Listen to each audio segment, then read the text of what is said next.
बिस्मिल्लाहिर्रहमानिर्रहीम। अस्सलाम वालेकुम स्टूडेंट्स। फर्स्ट ईयर बेटा आपके बायोलॉजी के चैप्टर नंबर 11 का लेक्चर नंबर 3 है आज, और टॉपिक है आपका वाटर एंड फोटोसिंथेसिस। ये देख लें इक्वेशन एक दफ़ा। टॉपिक है water and photosynthesis. H2O, then light energy, chlorophyll will give us C6H12O6 plus O2 plus H2O. This is the equation of photosynthesis. ठीक है, this is the equation of photosynthesis. तो topic है आपका water and photosynthesis, overall reaction photosynthesis. So इसी photosynthesis को देखेंगे और इसी वाटर को देखेंगे। सो टॉपिक है the water and the photosynthesis. देखें, oxygen released during photosynthesis comes from water and it is an important source of atmospheric oxygen which most organism need for aerobic respiration। ये क्या कहा जा रहा है, इधर देखें कि ऑक्सीजन, आपको पता है ऑक्सीजन रिलीज़ हो रही है, फोटोसिंथेसिस का ये अमल है, और फोटोसिंथेसिस के इस अमल में ऑक्सीजन जो है रिलीज़ हो रही है। ठीक है, फोटोसिंथेसिस में ऑक्सीजन क्या होती है बेटा, रिलीज़ होती है। और यही जो ऑक्सीजन है ये कहाँ से आती है, वाटर से आती है। फोटोसिंथेसिस में ऑक्सीजन रिलीज़ होती है और यही ऑक्सीजन कहाँ से आती है, वाटर से आती है। और यही ऑक्सीजन क्या है, and it is the important source of atmospheric oxygen. यही ऑक्सीजन एटमॉस्फेयर में आ जाती है, और एटमॉस्फेयर में जो ऑक्सीजन मौजूद है ये उसका इम्पॉर्टेंट क्या होती है, सोर्स होती है। So this oxygen is the important source of atmospheric oxygen and this oxygen is used by the most organism in the process of aerobic respiration. और इसी ऑक्सीजन को ज़्यादातर जानदार किस अमल में इस्तेमाल करते हैं, एरोबिक रेस्पिरेशन में इस्तेमाल करते हैं। CO2 बनाते हैं, H2O बनाते हैं और एनर्जी हासिल करते हैं। ठीक हो गया। सो ये वही ऑक्सीजन होती है जिसको ज़्यादातर जानदार किस अमल में इस्तेमाल करते हैं, सेलुलर रेस्पिरेशन में इस्तेमाल करते हैं। यहाँ तक आपने सीखा, आगे चलें। And this for obtaining energy to live, और उससे क्या हासिल करते हैं फिर, सेलुलर रेस्पिरेशन के दौरान या एरोबिक रेस्पिरेशन के दौरान उससे क्या हासिल करते हैं, एनर्जी हासिल करते हैं। इन 1930s 1930 की दहाई में वैन नील हाइपोथेसाइज्ड दैट, ये एक बायोलॉजिस्ट है जिसका नाम क्या है, वैन नील हाइपोथेसाइज्ड। 1930 की दहाई में, उन 1930s में वैन नील ने क्या पेश किया, एक हाइपोथेसिस पेश किया। क्या, दैट प्लांट स्प्लिट वाटर, के पौधे किसको तोड़ते हैं, पानी को तोड़ते हैं। कि पौधे किसको तोड़ते हैं, पौधे जो होते हैं वो वाटर को स्प्लिट करते हैं। प्लांट स्प्लिट द वाटर, पौधे पानी को तोड़ते हैं किसके लिए, as a source of hydrogen, क्या हासिल करने के लिए, हाइड्रोजन हासिल करने के लिए।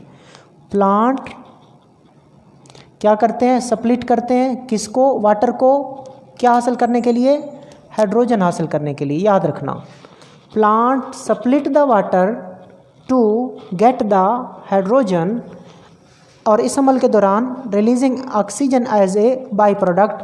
और जब पानी टूट जाता है तो इस अमल के दौरान जो ऑक्सीजन है वो किसके तौर पर बनती है, बाय प्रोडक्ट के तौर पर बनती है। ऑक्सीजन बाई प्रोडक्ट के तौर पर रिलीज़ होती है। आगे चलें। Niel's hypothesis was based on his investigation on photosynthesis in bacteria. Niel का ये जो हाइपोथेसिस था, नील का जो हाइपोथेसिस था वो किस पे बुनियाद रखता था, वो किस पे डिपेंड करता था, वो किस पे बेस्ड था, इन्वेस्टिगेशन के ऊपर, जो किसके ऊपर की गई थी, फोटोसिंथेटिक बैक्टीरिया के ऊपर की गई थी। नील का जो हाइपोथेसिस था कि पौधे, नील का हाइपोथेसिस क्या था, नील का हाइपोथेसिस था कि पौधे पानी को तोड़ देते हैं, क्या हासिल करते हैं उससे, हाइड्रोजन, और उस अमल के दौरान क्या खारिज हो जाती है, ऑक्सीजन खारिज हो जाती है। सो नील का जो हाइपोथेसिस था ये बेस था इन्वेस्टिगेशन के ऊपर, जो इन्वेस्टिगेशन किसके ऊपर की गई, फोटोसिंथेसिस इन बैक्टीरिया, बैक्टीरिया जो फोटोसिंथेसिस कर रहा था उसी के ऊपर उसने क्या की थी, इन्वेस्टिगेशन की थी। That make carbohydrate from CO2, जो क्या बनाते थे, कार्बोहाइड्रेट बनाते थे, कहाँ से, फ्रॉम CO2 कार्बन डाइऑक्साइड से, but do not release oxygen, लेकिन वो ऑक्सीजन रिलीज नहीं करते थे। क्यों? क्योंकि वो वाटर यूज़ नहीं करते थे बेटा। जो बैक्टीरिया फोटोसिंथेसिस करते हैं वो वाटर यूज़ नहीं करते, तो वो क्या यूज़ करते हैं, H2S हाइड्रोजन सल्फाइड यूज़ करते हैं, लिहाजा वो सल्फ़र खारिज करते हैं, ऑक्सीजन रिलीज नहीं करते। खैर, Neal's hypothesis that source of oxygen released during photosynthesis is water and not carbon dioxide was later confirmed by the scientists during 1940s when first use of an isotopic trace O18 in biological research was made। अब van Niel का जो hypothesis था, van Niel का hypothesis यही था, इधर देखें, van Niel का है, देखें पानी में भी ऑक्सीजन मौजूद है, पानी में भी ऑक्सीजन मौजूद है, कार्बन डाइऑक्साइड में भी ऑक्सीजन मौजूद है।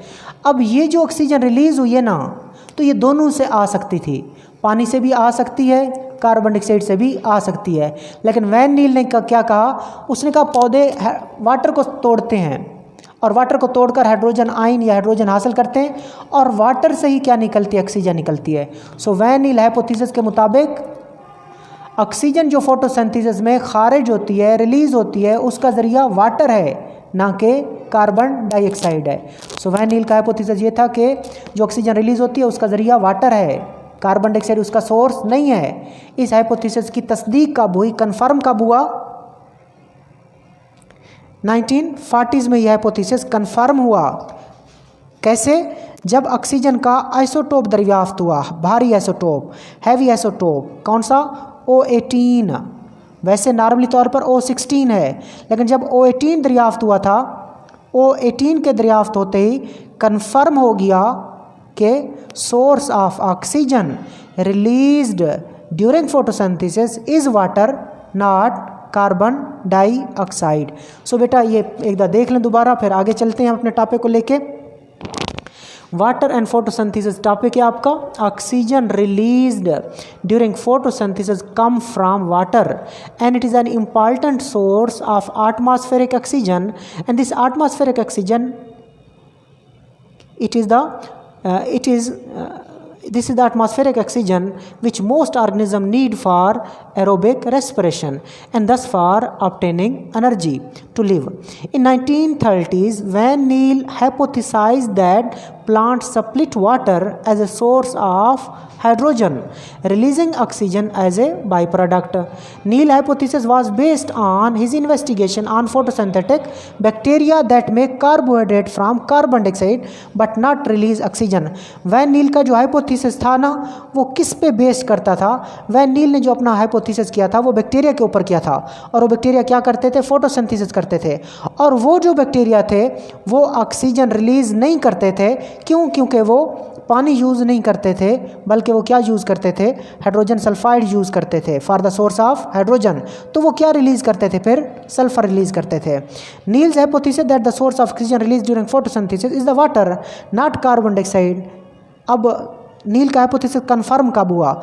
Was later confirm by the scientist, साइंसदानों ने कन्फर्म कर दिया। कब? During 1940s when first use of an isotope tracer of oxygen O18 in the biological research was made. जब O18 बनाया गया था ना, तब नील का हाइपोथेसिस के ऑक्सीजन जो खारिज होती है फोटोसिंथेसिस में उसका ज़रिया पानी है, ये तब तस्दीक हुई थी। देखें आगे, water and carbon dioxide containing heavy oxygen isotope O18 were prepared. Water and carbon dioxide containing heavy isotope of oxygen O18 were prepared in the laboratory. Laboratory में वाटर तैयार किया गया, और वाटर क्या तैयार की गई, कार्बन डाइऑक्साइड तैयार की गई। जो पानी था उसमें भी हैवी आइसोटोप था ऑक्सीजन का 18, और इधर भी 18। सो वाटर और carbon dioxide containing heavy oxygen isotope O18 were prepared in the laboratory. Laboratory के अंदर वाटर और कार्बन डाइऑक्साइड तैयार किए गए, और उस वाटर और उस कार्बन डाइऑक्साइड के अंदर ऑक्सीजन का कौन सा आइसोटोप मौजूद था? हैवी आइसोटोप O18 मौजूद था। सो वाटर भी ऐसा बनाया गया और कार्बन डाइऑक्साइड भी ऐसी बनाएगी, इसमें 16 की जगह O18 मौजूद था। Experimental green plant in one group were supplied with H2O containing O18 and with the carbon dioxide containing only common oxygen. तो दो ग्रुप बनाए गए थे बेटा, पौधों के कितने ग्रुप बनाए गए थे? दो ग्रुप बनाए गए थे।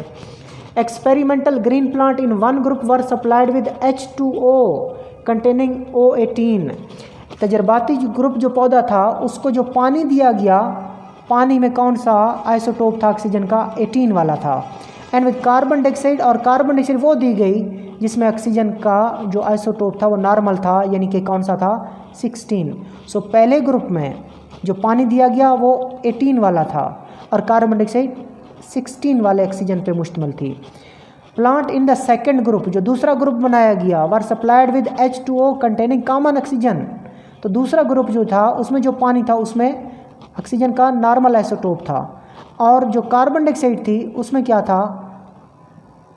ऑक्सीजन का 18 आइसोटोप था। अब ये पहले डायग्राम देख लें। पौधों के दो ग्रुप बनाए गए हैं। पौधों के कितने ग्रुप बनाए गए हैं? दो group. Group 1 plants, group 2 plants. Group 1 plant, group 2 plant. Group 1 के जो प्लांट थे उनको वो वाटर दिया गया जिसमें ऑक्सीजन का कौन सा आइसोटोप था? हैवी था, 18 वाला था। और कार्बन डाइऑक्साइड नॉर्मल दी गई, 16 वाले दी गई, जिसको हम मेंशन नहीं कर रहे, ठीक है। सो ग्रुप 1 के प्लांट्स को वाटर वो दिया गया जिसकी जो ऑक्सीजन थी हैवी आइसोटोप वाली थी, और कार्बन डाइऑक्साइड में जो ऑक्सीजन थी वो कॉमन नॉर्मल 16 आइसोटोप वाली ऑक्सीजन थी। अब क्या हुआ? फोटोसिंथेसिस हुई। कौन सा प्रोसेस चला? इनमें भी फोटोसिंथेसिस हुई, और क्या बना? कार्बोहाइड्रेट बना। सिंपल फार्मूला लिखा गया है, CH2O कार्बोहाइड्रेट है। आगे क्या बना? H2O बना। क्या बना? फोटोसिंथेसिस में वाटर इधर भी बनता है। So carbohydrate, then water and then oxygen. आपको पता है फोटोसिंथेसिस में क्या खारिज होता है? ऑक्सीजन। अब ऑक्सीजन जो रिलीज हुई थी उसमें कौन सा आइसोटोप देखा गया? 18 हैवी आइसोटोप देखा गया। इधर हैवी किस में था? पानी में हैवी था। पानी का आइसोटोप क्या था? हैवी था। और इधर ऑक्सीजन जो निकली उसमें भी आइसोटोप क्या था? O18 वाला था, हैवी आइसोटोप था। सो क्लियर आपको दिखाई दे रहा है कि जो ऑक्सीजन आई है किधर से आई है? पानी वाली ऑक्सीजन है। This oxygen is coming from the water. Okay, अगला ग्रुप भी देख लेते हैं। Group 2 plant. ग्रुप 2 के जो पौधे थे उसमें जो कार्बन डाइऑक्साइड के अंदर ऑक्सीजन थी, उसमें जो कार्बन डाइऑक्साइड के अंदर जो ऑक्सीजन थी उसका कौन सा आइसोटोप इस्तेमाल किया गया? 18। और जो वाटर की ऑक्सीजन थी उसमें कौन सा आइसोटोप इस्तेमाल किया गया? 16 वाला, कॉमन। सो दूसरे ग्रुप में वाटर में कॉमन ऑक्सीजन इस्तेमाल की गई, 16 एटॉमिक मास वाली ऑक्सीजन इस्तेमाल की गई, नॉर्मल आइसोटोप वाली, और कार्बन डाइऑक्साइड हैवी आइसोटोप वाली इस्तेमाल की गई। अब फिर फोटोसिंथेसिस हुई, फिर क्या बना?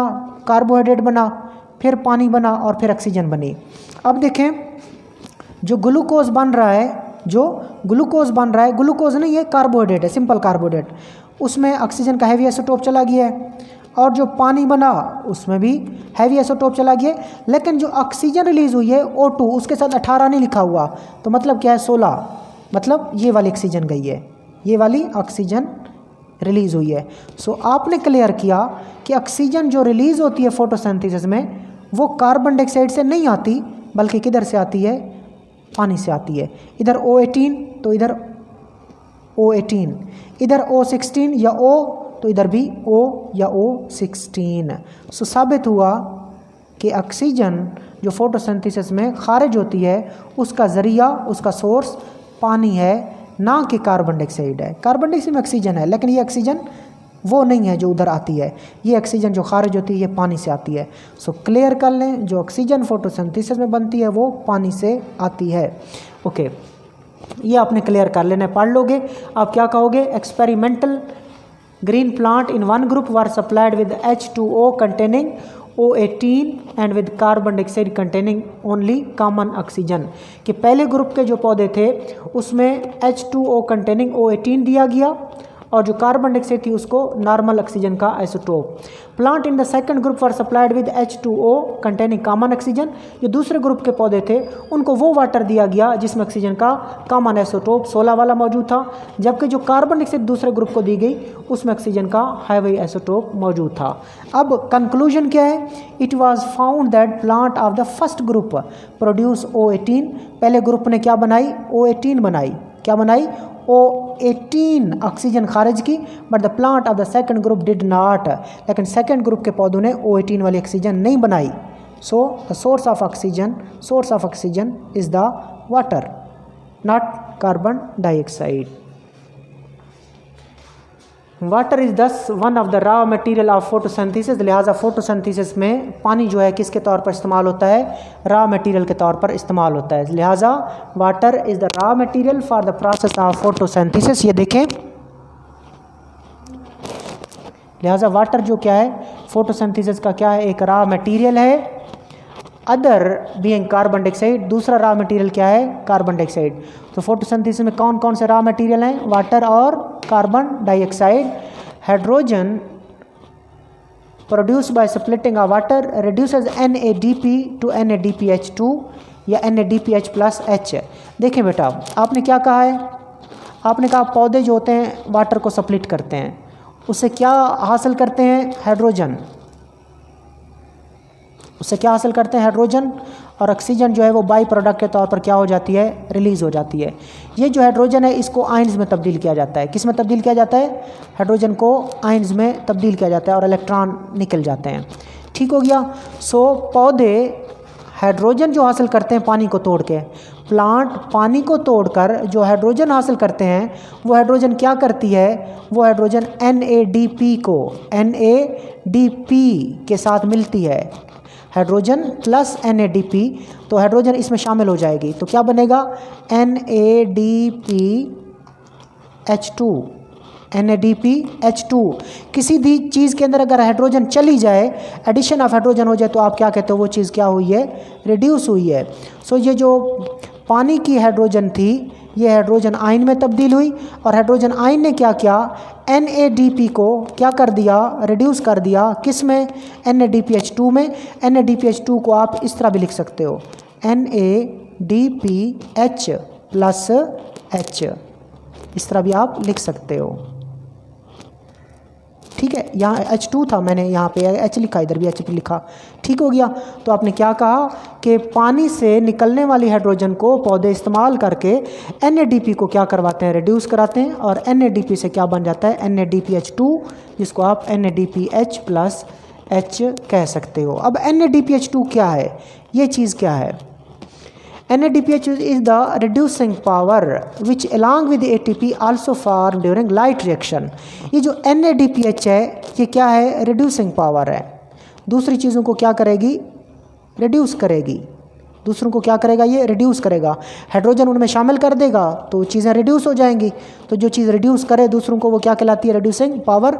सो NADPH2 एक रिड्यूसिंग पावर है जो कि कहाँ से बनता है? लाइट रिएक्शन में।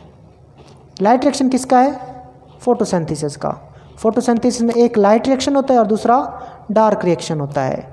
सो लाइट रिएक्शन में एक NADPH बनता है और दूसरा क्या बनता है? ATP। लाइट रिएक्शन के प्रोडक्ट कौन कौन से होते हैं? एक ऑक्सीजन, एक रिड्यूसिंग पावर NADPH2 और एक assimilating power ATP। So NADPH क्या है? रिड्यूसिंग पावर है which along with the ATP NADPH जो किसके साथ? ATP के साथ also form during light reaction, light reaction के दौरान बनती है। सो ATP और NADPH किसके साथ बनते हैं? दोनों लाइट रिएक्शन में बनते हैं। They are use to reduce CO2 to form sugar during dark reaction. मैं सिंपल सा छोटी सी डायग्राम से आपको समझा देता हूँ। फोटोसिंथेसिस है बेटा, ये ओवरऑल रिएक्शन क्या है? फोटोसिंथेसिस। ये लाइट रिएक्शन है और ये डार्क रिएक्शन है। लाइट रिएक्शन में नाम से ज़ाहिर है क्या इस्तेमाल होगी? लाइट इस्तेमाल होगी। और क्या इस्तेमाल होगा? पानी इस्तेमाल होगा। क्या क्या चीज़ें बनेंगी? ATP बनेगा, NADPH2 बनेगा और ऑक्सीजन रिलीज़ हो जाएगी। ऑक्सीजन रिलीज़ हो जाएगी। ये लाइट रिएक्शन है। और क्या इस्तेमाल होगा? ADP इस्तेमाल होगा। ATP बनेगा, NADPH बनेगा, ADP इस्तेमाल होगा और NADP भी इस्तेमाल होगा। अब ये दोनों जाके डार्क रिएक्शन में इस्तेमाल होंगे। डार्क रिएक्शन को कैल्विन साइकिल भी बोलते हैं। अब ये दोनों जाके डार्क रिएक्शन में इस्तेमाल होंगे और डार्क रिएक्शन में कार्बन डाइऑक्साइड को रिड्यूस किया जाता है। कार्बन डाइऑक्साइड को क्या किया जाता है? रिड्यूस किया जाता है। किस में रिड्यूस किया जाता है? ग्लूकोज में, शुगर में, ग्लूकोज में या शुगर में। ठीक हो गया। तो ये देखा आपने। सो ये एंड पे थोड़ा देख लें कि hydrogen produced by the splitting of water reduces NADP to NADPH2। NADPH2 को आप NADPH+H भी कर सकते हो कि पानी को तोड़ के जो हाइड्रोजन निकली उस हाइड्रोजन ने NADP को NADPH2 में रिड्यूस कर दिया। अब NADPH2 क्या काम करेगा? NADPH2 is the reducing power. इसके पास रिड्यूसिंग पावर है, ये इसके पास रिड्यूसिंग पावर है which along with the ATP, जो किसके साथ मिलता है? मिलता तो नहीं, मतलब बनता है। NADPH2 एक रिड्यूसिंग पावर है along with ATP also form during light reaction. ये NADPH2 किसके साथ? ATP के साथ बनता है। किसमें? लाइट रिएक्शन में। ठीक है, लाइट रिएक्शन में NADPH भी बनता है। किसके साथ बनता है? ATP के साथ बनता है। और ये दोनों डार्क रिएक्शन में यूज़ होते हैं। और डार्क रिएक्शन में NADPH2 क्या करता है? रिड्यूस कर देता है। किसको? कार्बन डाइऑक्साइड को, कार्बन डाइऑक्साइड को। और क्या बना देता है? ग्लूकोज या शुगर बना देता है।